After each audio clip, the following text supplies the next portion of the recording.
First and foremost, really appreciate the hospitality of the Sugar Bowl committee and the trustees of the Sugar Bowl. They've done a great job making us feel welcome from the time we got here. Got off the plane, they had the band out there. It's great to shake everybody's hand and see everybody. Obviously, we've been very fortunate since being in Alabama. This is our fourth Sugar Bowl. I was part of two prior to that, one at the University of Georgia that actually was in Atlanta, and then also part of a Sugar Bowl at FSU. So being from the Southeast, this is the premier bowl in the Southeast. Excited to be here. It's an honor to be here. They do a great job hosting us with a great city to do it in. A little bit about this year's team. We're excited. These guys have played their butt off ever since the Ole Miss loss. They've never turned back. They've kept fighting. They've done everything we've asked them to do. And I'm really proud of this group. A lot of good seniors, especially the group I've got in the secondary. Some good kids. They've worked hard to overcome a lot of things. But they've responded well and competed like we've asked them to do. Got a lot of respect for Ohio State. Obviously, Urban Meyer coach team, they've done a great job scoring 45 points and around 500 yards per game. It's made for a rough 20, 30 days watching that tape of what they do offensively. It's a great challenge. They block well, they hit you in the mouth, throw the ball well, they do a good job. Really great group of skilled receivers. So the challenge is in front of us defensively to play well and execute against a really good offense. But we're excited and we're happy to be here. Open it up to any questions. Kirby, what are your thoughts on the fact that they're playing a quarterback who's probably only started one game? Sure. He did play other opportunities during the season. Just your thoughts on just from those Cardale Jones, the one full game you had. What did you learn about him, and maybe how do you anticipate he'll play in this game? Well, I hope he doesn't play like he played in that game because he did a great job, very unflappable, not affected easily. He does a really good job in the pocket. He throws the ball really well. He really threw the deep balls well in that game, kind of proved himself as a passer, and Wisconsin really challenged the guys outside and forced him to throw it, and he did. So what he's been asked to do, he's done, and he's done it at a really high level. He's got a lot of good players around him, which makes it easy for a quarterback when you've got really good players around you, and they manage the game well for him. They do a great job. What they asked him to do in that game, he did well. So the guy's proven to me that he's a very quality quarterback. When you get ready to prepare a defense to face an offense that's very multiple, that can do a lot of things out of blocking the take us through that process. What is that like to try to prepare this way? You're trying to do a million different looks of things. Yeah. Well, you take it part by part. I think it's hard on a bowl game because you got to focus on one thing a day, and you can't get ready for everything every day. So we try to take a part of what they do, work on it each day, get better at it. There's a lot of material. You got a lot of games on the season. You got a lot of time. So you got to be careful. You can overthink things. We tried really hard to work on us. Us meaning we got to get better and not focus on what they do the whole time. And then here in the last 7 or 8 days, we tried to focus on what they do and getting better at what they do. So it's a challenge now, especially when you see them running up and down the field like a track meet on everybody they play. It's a daunting task that hopefully we'll be up to. You talked about them running up and down the field, Kirby. They have speed. Yeah. The Big Ten has always been. Yeah. The reception's always very slow. Is this more like an SEC? Sure. We talked to several coaches in their league, and every coach to a T said, and these are coaches that had been in the SEC from their league, and said, without a doubt, they got an SEC team. They got SEC speed, they got SEC size. They just don't play in the SEC. So these guys are out to prove something. They got a chip on their shoulder. And, they look on film just like one of the teams we'd play, if not better, because they got big, fast receivers, big, fast skill guys. They do a really good job with their tight ends, and their offensive line's really quality too. So I wouldn't tell you that. That wouldn't be fair. Several. So, Coach, what's the biggest disadvantage?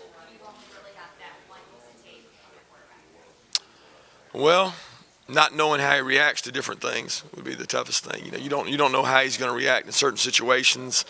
You hadn't seen enough tape to know. That's probably the hardest thing for us to get prepared for is we're watching one quarterback in a lot of games, yet we're going to face a different quarterback. So knowing what they want to do with that, guys, makes it harder, makes it tougher to get ready for. Who's the time off better, Kirby? Does it help you more preparing for Ohio State, or does it help Cardale Jones more preparing to face your defense? I really don't know that. I think it helps both of us. It's who takes advantage of that time better. So, if you manage that time right, if he manages the time better, it could pay off for either one of us. He's got a lot of time to watch tape and prepare for our defense, but we got a lot of time to get prepared for them and what they might do. So.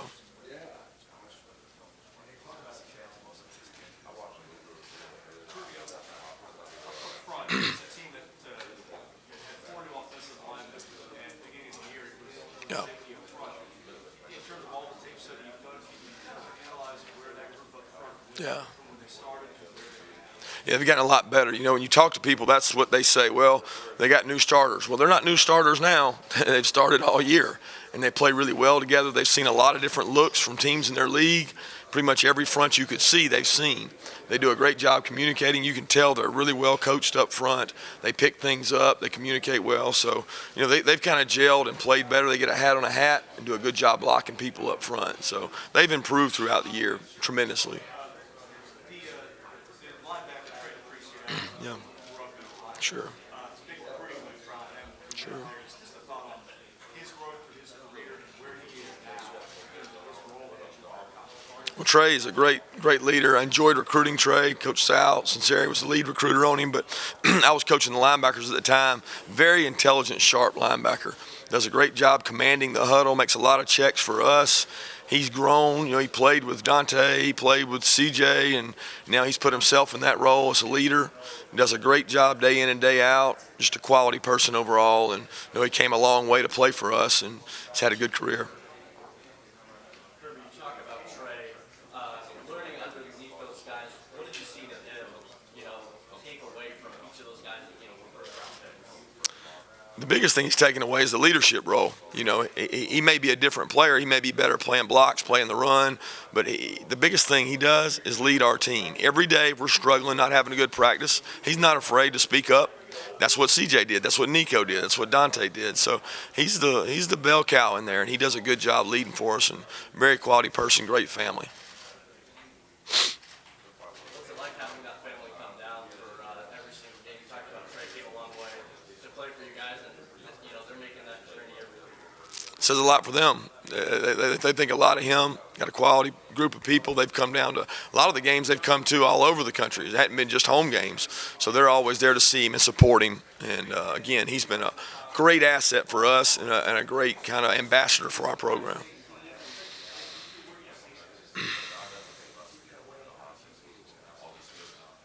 Kirby, talk about your defensive line. Obviously, Nick's talked about how deep it is this year.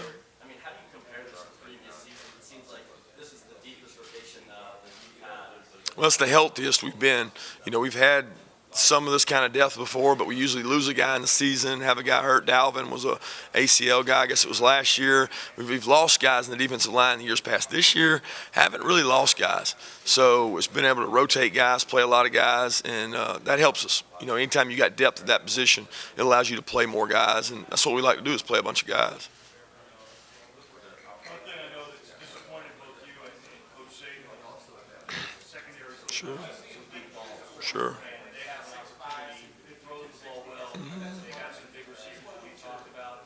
How much of a concern is that, Kirby? How much improvement have you made the last few weeks on that? Well, we'll find out. I don't think you ever know how much improvement you made until you play. We've obviously worked on it, tried to attack that area, try to help those guys some. And at the end of the day, we've got a lot of situations where if we can make the play and finish the play, then we're probably not talking about it. It's a big part of what we do. We talked about explosive plays in bowl games, determine the outcome, probably more than turnovers do. So we can't give up explosive plays in the run game or pass game. And Ohio State's really good at both. They've got more explosive plays than anybody we've played this year. And I'm sure they're trying to exploit that weakness. So we'll have to do a good job on the back end to be successful in this game. Because at the end of the day, against Ohio State, you got to make them one-dimensional one way or the other, and it's hard to do without putting guys in one-on-one situations. So we'll have to do that, and we'll have to make some plays. They remind you of any team you face in the SEC this year, maybe like a little bit. You'd like to say Mississippi State. There's some differences there, but obviously, Urban and Dan being together, it makes a little bit of similarities. But, their quarterbacks are a little different, so it makes the offenses a little different. But they're both very senior-laden. Had a lot of seniors on Mississippi State's team, a lot of seniors on Ohio State's team, a little bit of the same flavor, a little bit of Ole Miss too. I mean, they do a good job of mixing it up, and they make you account for every square inch of the field. They throw it all over the field. Can you look at a little bit of that Florida stuff and get a feel for how Urban likes to attack the Nick Saban team? Sure, I think you can a little bit. I think it's tough. A long time ago since that game, I don't know how much of that they'll use. We'll see. Different offensive coordinator for them, so it'd be interesting to see. You semi-compared with Mississippi State there. Would you compare Cardell to Dak Prescott? No, I was saying I think their quarterbacks are different players, similar plays, but different kind of players. So I don't know if that overlaps or not. I'm sure they'll use the tape. I'm sure they'll talk to Coach Mullen too. Kirby, you obviously had long careers and it's very successful careers as a coordinator. I just want your appreciation of what Tom Herman accomplished this year as a coordinator, and now he's a head football coach. Yeah, tell you what, Houston got a good one. This guy's really good. I still remember to this day. I don't know what year it was. Y'all have to help me with that. But watching, maybe it was a Thursday night or a Friday night game. Iowa State was playing Oklahoma State. I guess it was. Man, he did a phenomenal job. I remember having a lot of respect for him then, thinking, who is this guy? Then he got on with Ohio State. I knew right away they were going to be a good team. Coach Meyer made a great hire, and the guy does an unbelievable job. I mean, as good a job as anybody I've seen in all my years being a coordinator of mixing it up, changing it up, keeping you off balance, no real tendencies. Outstanding coach. So, Houston got him a good one. Kirby, you talked about talking with several Big Ten coaches about getting ready for Ohio State. You mentioned that Urban probably got the Dan Mullen. Where do conference loyalties lie in terms of, given I think you have coach loyalties. When all things are closed and you're behind closed doors, you have coach loyalties, not conference loyalties. And he's got a lot of loyalty to our conference because he did a good job in it, and he's been around it. Same way with some of the guys in his. So it's mixed emotions there. But at the end of the day, it doesn't matter what they tell you. It matters what you do, So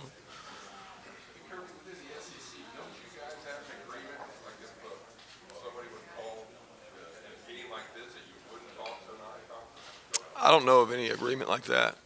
But I wouldn't know, to be honest with you. I don't know. Maybe they like Urban Meyer. Maybe they're good friends with him. You tell me why they would want to help him. I don't know. people say that Urban Meyer and Nick Saban are a lot alike in a lot of ways, what do you think makes Nick Saban so successful in such a His leadership qualities, development of young men. I think both of them's overall ability to run a football program, day-to-day decisions where they focus on the here and now. They don't get caught up in the long term. They're just sitting there saying, I got to win today. And both of them do a great job running their programs. Very sound, good leadership at the top. Coach, quite a bit of success there against Missouri in the SEC championship game. How tough to carry it over that in 3 or 4 weeks? It's tough because Ohio State's got really good wideouts, good quarterback, and they can run the ball really well. So I think it makes it tougher because they've probably got better overall players right now than Missouri does.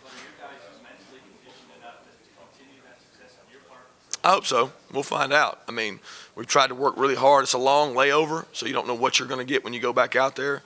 But obviously we've challenged our guys. We know it's going to be a great challenge to play these guys because they do such a good job offensively. And we got to keep them off balance and expect them to go up tempo and go fast, and hopefully we can play well.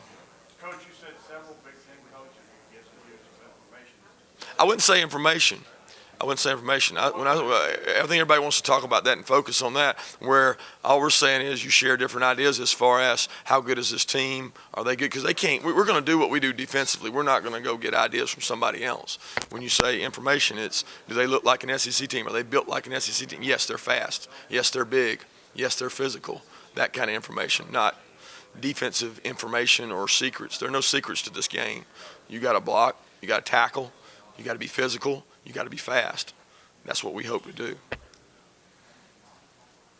that surprise you though that they share? I mean, even that. I mean, because usually, It doesn't surprise me that anybody in the SEC would talk to Coach Meyer either. Because in the league, if they know him and trust him, they're going to talk. Coaches talk. Beyond what you believe, coaches that are friends talk. That's what friends do. So loyalties lie in coaching, not necessarily within conference.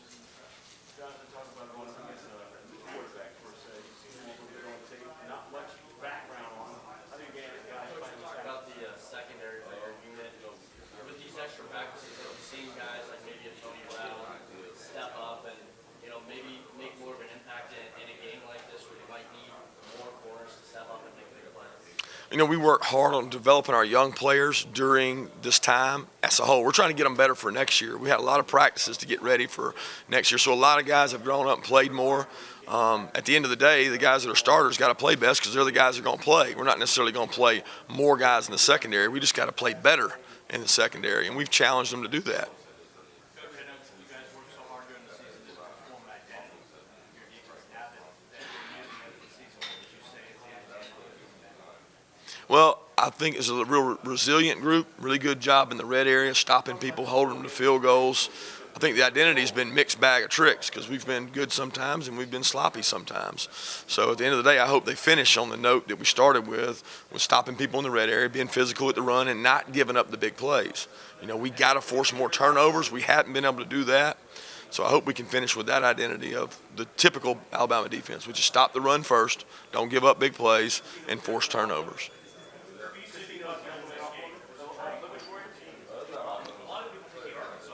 Sure. You remember, you probably saw the coach on Monday went on that rant about the Yeah. victory.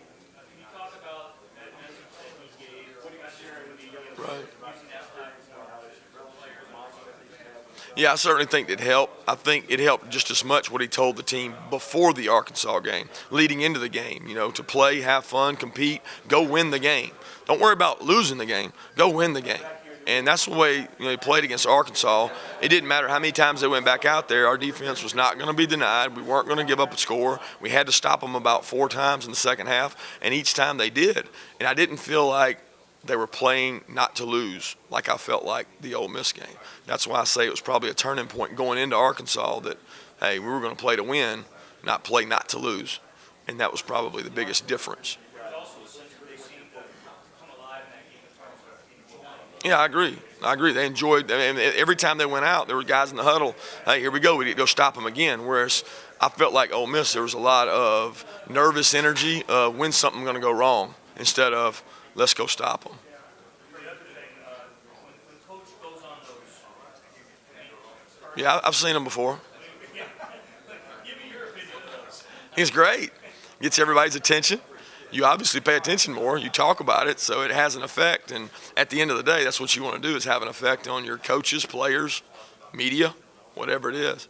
Kirby, what's the biggest difference from urban Florida, urban Ohio State? Ooh, tough question there. There's a lot of similarities, especially with the other quarterback, between him and Tebow. A really good runner. Tim always commanded the offense well. So did Braxton and JT. I mean, all those guys have done a great job. So there's some similarities there between both of them. But really good skill guys, good offensive line, good backs. Probably got more power backs than I remember him having at Florida. Might be the biggest difference, but does a good job.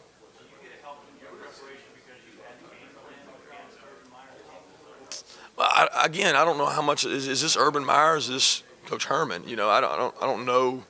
I've never had to go against Tom Herman before, and he's the one calling the plays. So obviously there's some similarities in the offense. I'm not saying that, but for us, we can't copycat the Florida game plan because we're not what we were when we played Florida. We're a different team. Football's different now. There's a lot of different kind of plays coming out there. Tough comparison. I don't really know. He's a really accurate passer, does a great job passing the ball, does a great job commanding the huddle, and I really don't have enough information with the one game to pinpoint him with somebody else. I'll tell you what he's got great poise. He played in a great high school program, very intelligent, very good leader. You can tell he's well prepared. How do you like being a defensive coordinator in an offense now that seems to really play with a lot of football? Has that been different for you? Is it more of a challenge? Not really. I don't think so. I think they do a great job converting on third down, keeping possession of the ball, and at the end of the day, it's time of possession that matters most to us, not necessarily tempo. And they do a great job with time of possession. Got good players over there, and they do a good job kind of keeping us up when we're struggling, and we try to do the same for them. Lane sure has gotten a lot of talk, a lot of airtime. People talking about him, writing about him. They should. He does a really good job. I mean, it's what you expect, when you get a good offensive coordinator and he does well. And happy for Lane. He does a really good job and deserves that. Coach, in terms of the way Ohio State plays, and their team, in terms of the talent, who do they most remind you of the play this year? Ooh, I don't know. I mean, you'd like to say Mississippi State offensively, but they may have better skill players than Mississippi State. Mississippi State may have had a more veteran offensive line. I mean, I don't know that we faced an overall group similar to this because they're strong in so many areas, and you can knock the loss of the quarterbacks, but it's no question what Cardale Jones did when he went in the game against Wisconsin. He's proven himself in a big-time game, in a big-time moment, which he did. And their talent level comparable to Oh, yeah, no doubt. Very comparable to the SEC. You see it on film. And they got track guys out there running around at receiver. They got fast guys, and they got speed at every position. So, you guys recruit a lot of the same guys. no doubt. That's what we were thinking when we scheduled. When we got the chance to play them, and it came out. You knew it would get the respect of our team because most of the kids on our team were recruited by Ohio State, and likewise for them, they beat us on some guys.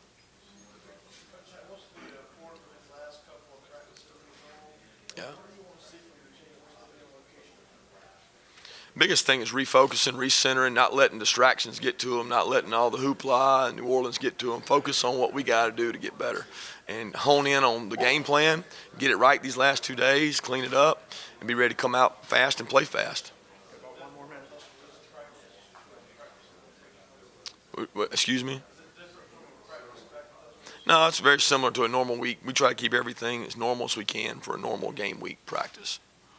What do you think about your friend and former coworker Will Muschamp getting hired at Auburn? Really happy for Will. Couldn't happen to a better guy as far as getting a new opportunity. I'm really happy for his family, his wife Carol and kids. They're great people. He's been good to me in my career, and I consider him a real close friend. So happy for him. He's at a good place. With the direction that college football is going, you said it's changed a lot. With Will's trouble with Flores as a head coach, do you feel like maybe defensive coordinators are going to have a more difficult time becoming head coaches at bigger programs because the emphasis is so much on offense? I think it's going to depend on how they do, how each one does, how each guy does, how their offenses do. And, the hires you make on offense as a defensive coach are very important. I think you've got to play well offensively. I think you've also got to play well defensively. So that's a large part of it. And at the end of the day, it's going to come down to whether you win or lose games. And they weren't able to do that. He understands that. That's part of this game. Thank you very much, Coach. Thank you, guys. Appreciate it.